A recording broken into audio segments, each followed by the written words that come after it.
Bonjour et bienvenue pour ce nouveau journal de la paracha de la semaine, Parashat Vaishlach en exclusivité sur Torah Box.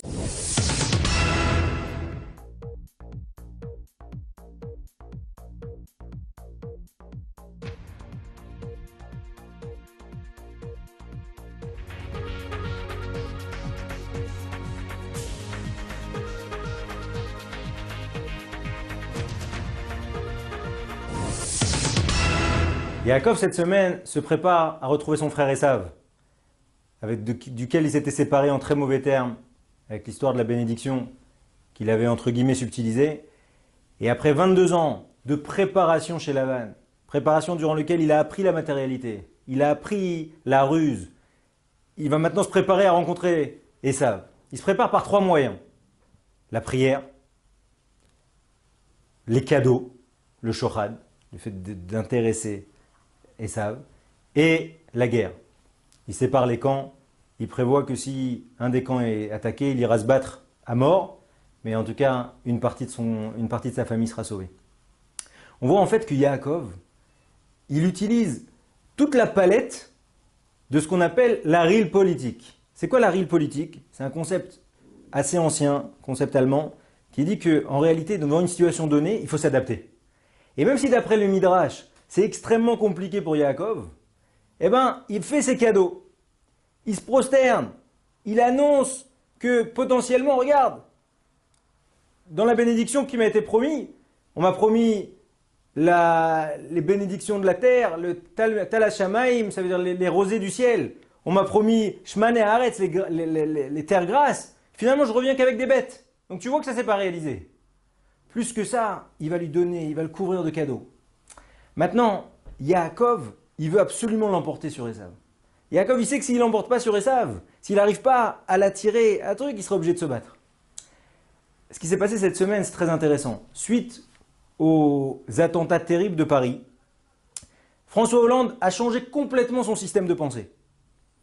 Il faut revenir il y a quelques mois, voire un an en arrière, où la Russie a annexé la Crimée, où finalement la Russie est devenue l'ennemi de l'Occident, avec tout un système de taxes, tout un système de veto, etc., contre la Russie.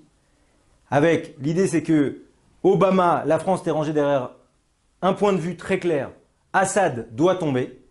Pour la Russie, l'idée, c'était de maintenir son précaré, continuer à des alliances avec l'Iran, avec la Syrie pour maintenir une influence locale. Et finalement, ça a été tellement loin, cette histoire de Crimée, que la France a accepté de perdre 1 milliard, voire un peu plus, dans la vente de Mistral qui était prévendue à la Russie, qu'ils ont refusé de vendre, d'accord, qui a finalement été vendue à l'Égypte. Mais là, maintenant, c'est terminé. François Hollande a compris quelque chose. Avec Daesh, il n'y a rien à faire. Avec Daesh, il faut mettre en place tous les moyens possibles. Et l'ennemi, entre guillemets, puisque c'était un combat un peu larvé avec la Russie, est devenu maintenant l'allié. C'est-à-dire tout de suite, François Hollande a dit voilà, on va voir les Russes, on met en place une stratégie commune parce qu'eux, ils occupent le terrain. À la différence d'Obama, qui finalement depuis des années ne se mouille pas vraiment, les Russes sont allés sur le terrain, ont amené des chars, ont déployé des bases, etc. Donc les Français ont mis à disposition le porte-avions Charles de Gaulle, défendu aujourd'hui par la flotte russe. Et maintenant, on a finalement sur le terrain les Français et les Russes qui collaborent pour détruire Raqqa, qui est la capitale de l'État islamiste. Et on a tout à fait cet exemple-là de real politique d'Esav. On a vu que on n'y arrivait pas. On a essayé d'entretenir les rebelles, ça ne fonctionne pas. Le seul moyen d'y arriver avec Daesh, c'est de les écraser complètement et de couper les vivres. Ce que les Américains n'ont pas voulu faire. C'est-à-dire que c'est maintenant les Russes et les Français qui sont en train de détruire absolument tous les camions-citernes de l'État islamiste, qui est la première source de revenus pour l'État islamique. Donc, réellement, par rapport à notre parachat de Vaishlach, on revient à ça. C'est-à-dire qu'on peut s'allier, on peut modifier complètement sa façon de penser dans un rapport objectif de réussite. Ça veut dire que il faut parfois savoir faire des concessions. C'est ça que nous explique Yaakov. Yaakov, il comprend que réellement, finalement, il a dépossédé Esav de toutes ses bénédictions. Il lui a pris son mazal, il lui a pris sa femme. On sait que normalement, Esav devait créer 6 tribus, Yaakov 6 tribus. 6 tribus liées à la matérialité, 6 tribus liées à la spiritualité. Finalement, Rivka a inversé tout ça quand elle a compris que Esav n'y arriverait pas. Et donc il fallait lui enlever absolument tout ce rôle spirituel lié à la matière. Et c'est ce qui s'est passé dans la paracha de la semaine. Dans la paracha de la semaine, quand Yaakov vint l'ange d'Esav, il finalise l'idée que Esav n'a plus de rôle à jouer spirituellement. D'accord? Il ne pourra plus élever la matière. Maintenant, qu'est-ce qu'il faut faire? Dans le rapport aux nations, il faut aménager. Il faut ménager les nations. Il faut comprendre comment ça fonctionne. Et c'est exactement toute la chorma des Israéliens qui, dès que la Russie a commencé à rentrer en guerre, est venue en Syrie, tout de suite, Netanyahou a convoqué l'état-major israélien. Ils ont créé tout de suite l'ensemble des mécanismes pour éviter des accrochages avec la Russie, comme il y en a eu cette semaine avec la Turquie. Donc en fait, Israël et aujourd'hui la France sont complètement dans une posture qui favorise et qui a pour objectif uniquement la fin. Et la finalité aujourd'hui, il n'y en a pas d'autre, c'est d'écraser, d'éradiquer Daesh, l'État islamique, qui va continuer à pulluler. Yaakov, dans la paracha de la semaine, nous donne un grand cours de marketing. Pour convaincre son interlocuteur, il faut absolument prendre la main sur ses sens. C'est exactement ce que dit Rashi dans la paracha de la semaine. Il dit, au moment où Yaakov fait un cadeau à Esav, un cadeau considérable, un cadeau composé de troupeaux, un premier troupeau avec des serviteurs, une pause d'une journée, un deuxième troupeau, une pause, un troisième troupeau, une pause. Comme dit Rashi, tout le but de Yaakov est de rassasier l'œil de ce rachat d'Esav. C'est-à-dire en fait, l'objectif de Yaakov, c'est de voler les sens. Le sentiment de posséder quelque part, de s'accaparer le sentiment d'Esav. Et en fait, c'est du marketing pur et dur. Aujourd'hui, on rentre dans un nouveau système, ce qu'on appelle le marketing multicanal. Il y a une étude qui est sortie cette semaine qui montre que les magasins les plus performants, qui favorisent le plus l'expérience utilisateur, sont les magasins qui favorisent ce qu'on appelle le marketing olfactif, des odeurs dans le magasin, le marketing visuel, donc ça des images, quelque chose qui bouge, de vivant, le marketing classique du relationnel avec des gens qui sont à disposition, qui sont là pour aider, et enfin, la capacité de toucher, d'essayer. C'est typiquement ce qu'a fait Yaakov. Yaakov, il envoie, il rassasie l'œil avec des bêtes différentes pour créer de la nouveauté, avec des serviteurs en nombre, etc. Maintenant, pour nous, il faut bien comprendre qu'on vit dans un monde où le marketing, à travers le big data notamment, est de plus en plus développé. Et l'idée que tous les systèmes mis en place aujourd'hui sont là pour analyser notre comportement et nous offrir, conforter, si vous voulez, tous nos désirs et nos besoins. Vous comprenez que pour des Bnei Torah, c'est un danger colossal, puisqu'on est sans cesse happé par des nouveaux désirs qui sont amenés à être comblés. Toujours dans une dialectique, désir, plaisir, qui est la même dialectique qui nourrit la société de consommation. Ça veut dire que j'ai envie de quelque chose, j'arrive à l'avoir, ça me manque. Et en fait, les industriels créent de nouveaux produits, de nouveaux besoins. Ça va faire très attention, parce que ce mode de pensée artificiel, superficiel, c'est typiquement le mode de pensée des nations, et ça ne doit pas être le mode de pensée de Yaakov, qui est devenu maintenant Israël dans notre paracha, du fait que, ça y est, il a récupéré, Yaakov, la part de matérialité d'Esav. Donc ce rapport à la matière, il ne doit pas être dévoyé, défaussé, dans un schéma où finalement la matière vient uniquement satisfaire nos besoins.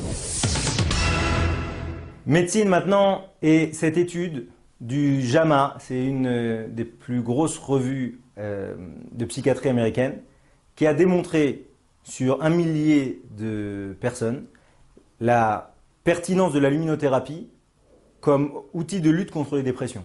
Alors d'abord, les dépressions saisonnières, et ensuite, plus largement, ils ont fait des tests où ils ont mis avec des gens qui avaient un placebo, donc rien, des gens qui avaient des antidépresseurs, et des gens qui avaient antidépresseurs plus cure de luminothérapie d'une demi-heure par jour.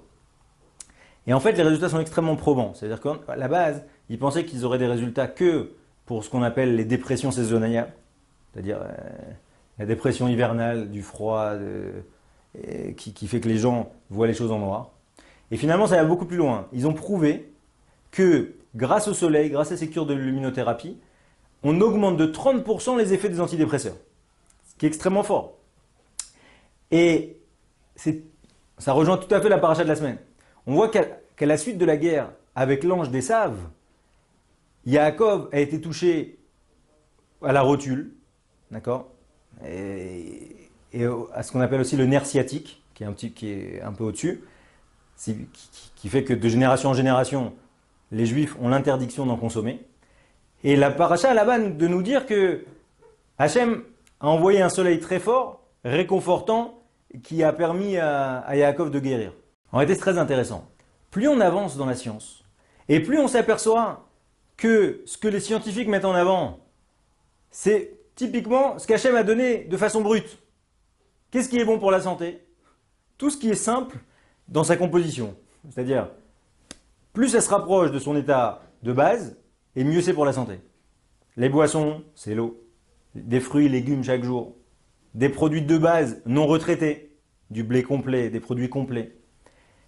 Des cures de soleil. Les meilleurs sports. Les sports qu'Hachem a créés. La natation, la course à pied. C'est-à-dire les choses de base. C'est très intéressant, c'est que on cherche à se distraire, à se divertir, à profiter, etc., etc. Mais finalement, on revient à la conclusion que, de base, ce qu'Hachem nous a donné de façon brute, c'est ça qui est bon pour nous. C'est extrêmement intéressant dans la façon de consommer, dans la façon de se comporter. Et ça, ces résultats sur la luminothérapie le démontrent très fortement. Plus que des antidépresseurs qui risquent de créer une dépendance malheureuse pour des gens pendant des années, alors un petit peu de lumière, un petit peu de sourire, c'est ça qui va jouer sur leur morale. À la fin de la paracha, on voit comment Dina a été enlevée et violentée par Shrem ben Hamor. Et ce même Shrem ben Hamor, il est devenu fou amoureux de cette fille. Il a demandé à son père de négocier avec Yaakov une dot, un système où vraiment, ça y est, elle pouvait devenir légitimement sa femme. Et Yaakov, ses frères, simulent qu'ils sont vraiment partants, mais par contre, attention, il faut impérativement que Shrem ben Hamor se circoncise et que l'ensemble de sa tribu se circoncise, parce que c'est pas possible pour nous de vivre avec des gens incirconcis. Ils acceptent. Et là, derrière, Shimon et Lévi vont profiter Beotam Kevim, qui soient souffrants au 3e jour, pour massacrer tous les hommes de la tribu. Maintenant, c'est intéressant de voir à quel point, de génération en génération, il y a des concepts comme ça dans la Torah qui sont repris. Et on essaye d'en faire des préceptes médicaux. On essaye d'en faire des préceptes intéressés. De la même manière que là, Shrem ben Hamor, il a une démarche tout à fait intéressée. De la même manière, cette semaine, l'ONU a dit que voilà, si on voulait vraiment en finir avec le sida à horizon 2030, il fallait impérativement imposer la circoncision dans les pays africains. Alors, il faut savoir que sur les 6 dernières années, il y a eu 11 millions de circoncisions qui ont été pratiquées en Afrique, circoncision obligatoire mis en œuvre par l'ONU, contre le sida justement, parce qu'ils sont aperçus que quelqu'un de circoncis avait 60% de chances en moins d'être atteint du HIV. Et derrière, ne serait-ce que pour la dernière année, plus de 3 millions de circoncisions. Donc en fait, ce qu'ils veulent faire, c'est développer dans toute l'Afrique. Maintenant, pour nous, on peut tout à fait s'enhardir et être content de se dire que nombreuses de nos mitzvot sont reprises par le monde entier et mis en avant comme quelque chose d'extrêmement positif. D'accord? Le problème, c'est que là, il y a un grand danger. C'est d'essayer de se dire qu'Akadosh Baruch Hu, il nous a donné ces mitzvot-là pour autre chose que pour le respect même de la mitzvah. C'est extrêmement fin et ça peut être extrêmement funeste. Ça veut dire qu'en réalité, quand on dit circoncis ton fils, et la circoncision a ceci d'extrêmement intéressant que c'est l'une des mitzvot qui est la plus lishma, désintéressée. Pourquoi? Parce qu'on prend un enfant de 8 jours qui comprend absolument rien, on organise quelque chose d'extrêmement particulier, une opération chirurgicale devant 150 personnes qui attendent un buffet, qui est une mitzvah, un buffet qui est devenu une mitzvah, d'accord? Et derrière, on le circoncis à 8 jours, alors il comprend rien et il se retrouve comme faisant partie de l'alliance. Le Gaon explique que s'il y a une mitzvah qui est l'ishma, c'est la circoncision. Parce que personne ne se rappelle de sa circoncision. C'est la vraie mitzvah qu'on fait de tout son cœur, de tout son corps. Maintenant, dire attention, c'est extraordinaire. On s'est aperçu que ceux qui mélangeaient le lait et la viande, alors ils avaient plus de chances d'avoir des infarctus. Ou que le fait de faire modéani le matin, alors c'était extraordinaire parce que ça retardait le coucher. Et donc finalement ça permettait une meilleure vascularisation. C'est extraordinaire. Mais attention, nous on fait les mitzvot parce qu'on est metsouvé pour les faire. Une mitzvah, la définition même d'une mitzvah, c'est un commandement. C'est l'idée qu'on se rattache à notre Créateur par le fait qu'on réalise sa volonté. Pourquoi, comment, on a des halachot, mais c'est tout. C'est ça l'objectif final de tout juif. C'est d'être metsouvé et d'arriver dans la deuxième notion de la mitzvah qui s'appelle tzavta. C'est une accroche, une épingle. L'idée c'est que plus on fait les mitzvot et plus on se raccroche à Kadosh Baruch Hu.